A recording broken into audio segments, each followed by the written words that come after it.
a different thing, which is a corollary to the FDI, and almost every time it is left out.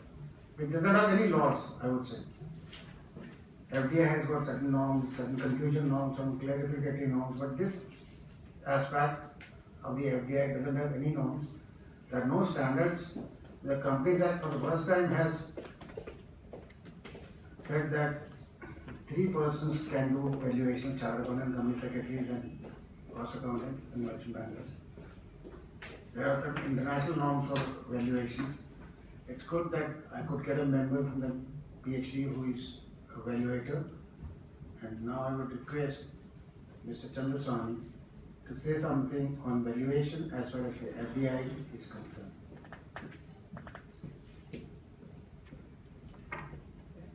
Thank you, Mr. Kalra, and also to PhD for inviting me, for sharing my views on a different aspect. So it's all been regulatory, what is good, insurance sector. I'm covering my aspects for specifically for valuation. So because it's a 10 minutes presentation, so I've tried to keep my focus on the specific aspects, which are more into the macro part. So I've broken the entire presentation into 6 points. One is the economics of valuation. Second is just a glimpse of methodologies which we follow across the world. Third is specific RBI valuation guidelines. Fourth, specifically these last 3 things have been specifically asked to be included. One is how India looks like. So if anybody wants to come into the country, then what all are the different industries, what all are the different valuation parameters, what is the beta, what is EV, EBITDA, PE and all that. Then how does India as a whole, not going into industries, how India looks when we compare it to the developed countries.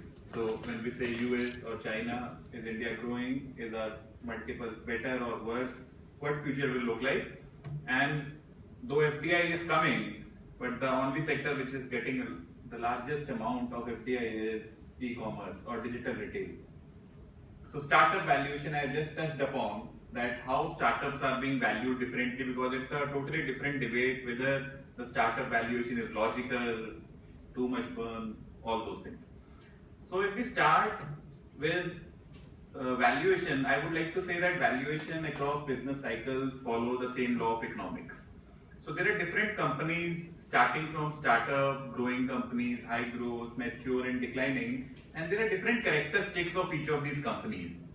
So a startup is not having any turnover or profits, no proven track record, cost of capital has to be very high, and the methodology has to be entirely different methodologies because there is no history and it's difficult to say what is the future. So it's entirely an assumption. The more we go up the ladder, the more we see the assets building, and thus if we see the highest level below the declining companies, like mature companies, we give more focus on the assets. But the lower we are there in the ladder, the more focus we give on the business and thus projections. Across the world, there are 3 methodologies of valuation, which can be broadly segregated into income, market and asset. There are some other methods which are followed for specific and special situations, but we have to, when we value, then we have to look into income, market and asset. Now income again is into 2 parts. One is historical income, whatever the company has done, which for a startup or a new company will be 0. But what will always be there in all companies will be future. And the most prominent approach that is worldwide accepted is discounted cash flow. The reason being that at the end of the day, whether there are tangibles or there are intangibles, if a business does not lead to cash generation, then there is no value. But if a business, if there is a power plant, or we recently valued a construction company which is having a cash flows over 20-30 years, like a tall company, then what is the value? So if I am getting $100 after 20 years, then what is the value? Probably the value today will be not more than 10. So we have to look into the periodicity of the income. We have to convert into cash flow. We have to remove all accounting impacts, and then we have to arrive at a value on the basis of the future cash flows of a company. when we talk of market, there are three different methodologies of market. First is that we have to value company A, private company. We can just see what all are the listed peers available and we can give a similar multiple. Now there are different multiples. We can choose either sales multiple, profit multiple. Profit can also be EBITDA multiple, PE multiples, lots of multiples are there. Another option is that we can look into comparable transaction multiples. So if a private equity has taken place in one of my peer company, what I can do, I can see that what kind of multiples that private transaction has taken. So the first valuation is a comparable companies in which we see public markets. In the second, we see private markets. And a simplest thing is if a company is listed and if its shares are frequently traded, then no approach is better than the price that is quoted on the stock exchanges. When we talk of assets, then again asset can be a book value, liquidation value or replacement depending upon the stage of the business. Some specific valuation methods which we like option pricing method is there which we follow in case of ESOPs. So if a company issues ESOP and we have to value, so we use option pricing. If we have to value patents, then also we follow option pricing. Price of recent investment is another method in which we see that what was the valuation that was given to the company if it had prior FDI. So there is a difference in PORI, price of recent investment, and comparable transaction. Comparable transaction, my company has not got valuation, my peer company has got a funding. So I am comparing my valuation with a peer company. But in PORI, my company had got valuation. So if Snapdeal has got $100 valuation, so in the second round 100 is guaranteed. Until and unless there is something different, so it will be 100 plus. So recent PORI is considered. Venture capitalists and First Chicago are new approaches which I'll cover in the startup valuation, and irrespective of all the methodology, there is a rule of thumb that every businessman or every valuer looks into account or every investor looks into account that if there are 100 rooms, what is the value per room command, and so that basis. So we have to choose into all the methodology, and if we see the heading, then there are multiple approaches for varied context and purpose. So we have to see the context, we have to see the purpose, we have to see to the minority valuation, majority valuation, who is giving you the mandate, all those things, control, premium, lots of stuff. Valuation, when I speak, I take a full day course, seminar, so it's a detailed process. RBI valuation guidelines, I must say, it now gives flexibility. So there was a lot of hue and cry, and these are the three different dates in which the valuation methodology prescribed by the government was divided. Before 2010, it was a formula, straight-jacketed formula, CCI valuations were there. There was a fixed method, you can give only that much discount, and everyone, whether you value it or I value it, value comes at same. So there was a question that because it was not looking into account on the future, so there should be a more futuristic formula. So in after 2010 and till 2014, specific valuation methodology of discounted cash flow was inserted. Now there were again challenges that if it's a saturated company or if it's a pure startup company, or suppose there is a company that is incorporated today and after 10 days there is a funding coming out, or the promoter is investing his own money, then how can a discounted cash flow be done? So what the regulator has done is that they have now prescribed that you can follow and do any internationally accepted valuation methodology.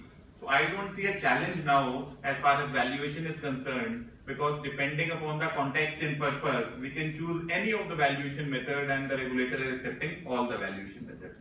So there is total flexibility. Yes. So does it mean that we cannot apply any weights to different methods? No, you can do. So RBI has said that you can apply any internationally. That can be one or that can be a combination of Now one. it has been always an established practice to apply weights to various things, but I see certain banks are raising issues with it, and if you apply weights. They say you either go with DCF or you go Who is with raising issue? There are certain banks who raise an issue. With due respect, banks don't understand valuation. Even we people don't understand valuation. We are all learning it. Valuation, like Mr. Kalra started, there is no standard of valuation in our country.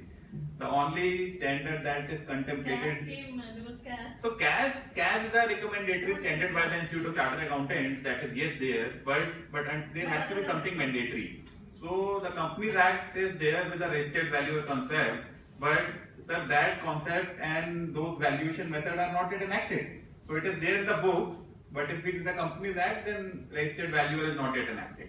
So it's still in the books, but yes. So we are learning the things and we are crystallizing. So with registered valuer, there will be at least a code as to how you have to do valuation, because currently with RBI there would be a chartered accountant who would be giving a one-page certificate, or the more complex valuation it is, the more.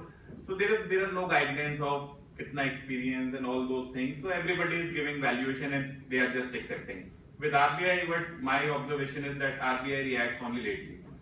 So belatedly RBI reacts. So if any notice or something is to come, that will come only after 3-4 years. It will not come. So they'll accept whatever you will give and you will go ahead. So in this slide, what I have done, I have mentioned the different industries. What is the beta of different industries? So beta is the systematic risk prevalent in each of the different industries. EVA beta is a multiple of the operational profits that an industry can command. Trailing PE is a multiple of profit after tax that we are getting today, and forward PE is what we are expected to get in the years to come. So there are certain companies like media, or there are sectors like power wherein there is too much of debt, or wherein the profitability is very, very less, or maybe the companies are in losses. So in that case, we can look at a forward PE multiple and we can try to do valuation. Now there are different industries. This slide is not saying that this industry is good or bad, but yes, there are different parameters. So anybody wanting to come into the country can see and then compare it with different jurisdictions and take a logical decision. If we compare ourselves with the developed countries, then we see the average of the developed countries is having a PE multiple of 22. And the average of developing countries is having an average of 15.32. So if we see the header slide, then there is a difference in valuation of developed and developing countries, because PE is what multiple my earnings are getting today. So if my earnings are 100 and PE is 15, then the valuation is 1500. Now investors will go to a country wherein the PE will be lower.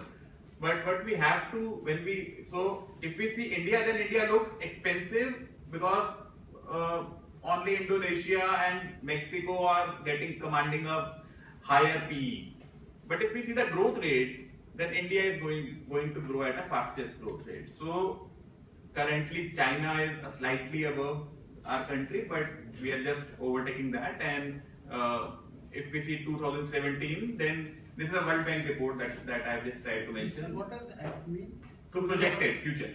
Future. Yes, it's future. So India is projected at 8%. The way our FM is saying, we are talking of double digits.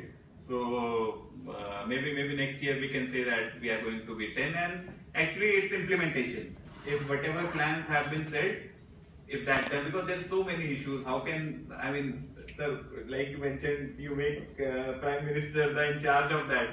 So how much one person is going to do? It's going to be complicated. So what the slide is trying to demonstrate is that India is going to be a preferred destination in times to come. And if implementation takes place and this 8% go, even if it doesn't go up, then also we are the best. If it goes up, then there are lots of things that can be done. Mr. Chandra, the same slide. Yes. Last year, government had changed the basis of calculation of the GDP. That's why it came to 7.3. Right. If the old basis would have been continued, what would have been 2015F, 2016F, and 2017F? Sir, this report is as latest as June 2015. Agreed. It means the new basis has been taken into account. Yes. Actually, the old basis of calculation, then this GDP rate would not have been there. And then the ranking of India where it would have been. Sir, if we see It's only an arithmetic gimmick that it has happened like this. The growth rate. But if the old methodology. So there would have been gap, no doubt, but like I'm saying that even if we are talking of the current statements of the government, they are not talking of 8%. They are talking of more than 8%. So that's just a presentation, and I'm not going into that. But what we have to look into is the future, and future looks bright. That is the simple thing. Now specifically covering a startup and digital, because lots of investment is coming into the digital play. Now startup valuation is more about understanding the promoters, management, the model in itself, how it can be a successful model, or what are the chances and probability of getting it successful. So another thing that is happening is that when a lot of investments are happening, basically a comparison is being made with tech country, and that is US, in which the companies have got huge valuations, and so a comparable transaction multiples and comparable, because in our country there is no e-commerce company listed on the stock exchange. Infibeam is the first company which has just come out with a DRHP, and that company is going to, so that is trying to value it at 1800 crores, but that's the first company. The only way we do valuation in a digital retail is through a GMV. Now what is GMV? It is a gross merchandise value. So what are the total amount of sales that is being made on a digital platform, that is multiplied with a particular number. Because if we see Snapdeal, Flipkart, Jabong, there are huge losses, huge losses. They are spending as much as 100 crores on a per month basis, and there are losses. If you will see the balance sheets, you will just be astonished at how the valuation is. So the only parameter of valuation for these companies is sales, or something more than sales, that is GMV. Because when they prepare the balance sheet, then in balance sheet the sales number comes. But so if the GMV is 100, if the 100 rupees product is being sold, then the balance sheet sales will be 5 or 6 rupees only, and they are giving as much valuation as 1 time of GMV. So if 1 time of GMV can be 10 to 15 times of sales, depending upon what kind of profitability. So people are questioning whether this model is sustainable. But yes, the model is proven in the developed countries, and yes, why can't it be done? So the only valuation metric for a startup or an e-commerce company is GMV.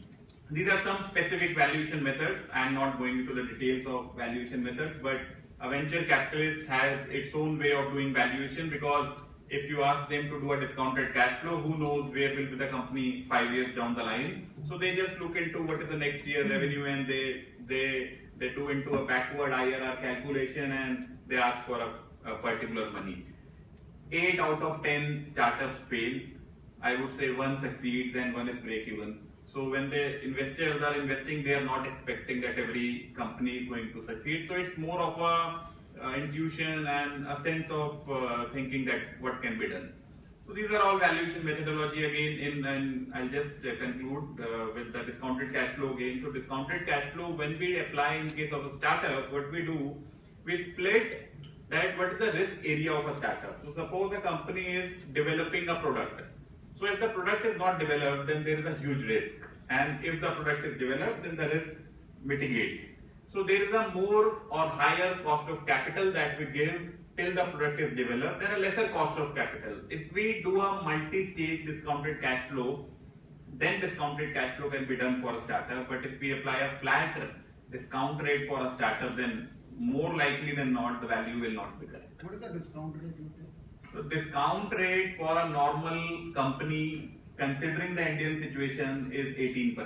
For a startup also? For startup, again I'm saying we have to do, if we, so till there is uncertainty, there will be a higher discount rate that can be as much as 25%. But if the operations are streamlined, then the standard of our country is 17-18%. So I'm just concluding my brief presentation here. Yeah. Any questions? Happy to take them. Thank you, Mr. Chandra. In fact, I'll tell you something which are unedited portion at the back of it. We were vetting the PPTs. I could not understand what is detailed PPT. I said it is the best.